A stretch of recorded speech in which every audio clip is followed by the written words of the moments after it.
Natagpo ang palutang-lutang sa isang ilog sa Negros Occidental ang mga bangkay ng dalawang lalaking nangisda nung kasagsagan ng pananalasa ng bagyong Glenda. Nakaligtas ang dalawa nilang kasamahan, hinahanap naman ang isa pa. Makibalita tayo kay Erwin Nicavera ng GMA Bacolod.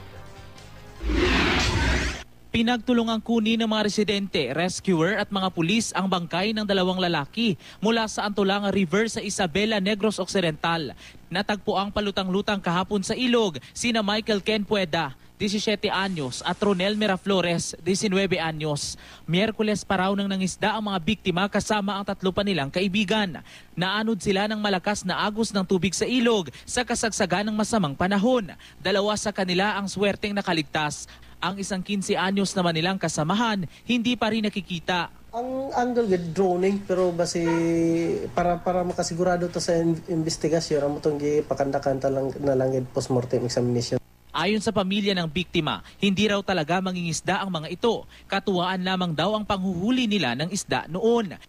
Kwento ng mga nakaligtas, hindi nila napaghandaan ang biglang paglakas ng tubig sa ilog. Sinubukan daw nilang sagipin ang kanilang mga kasamahan pero hindi raw nila kinaya ang pagragasa ng tubig. Ganun na lamang ang paghihinagpis ng kanilang pamilya.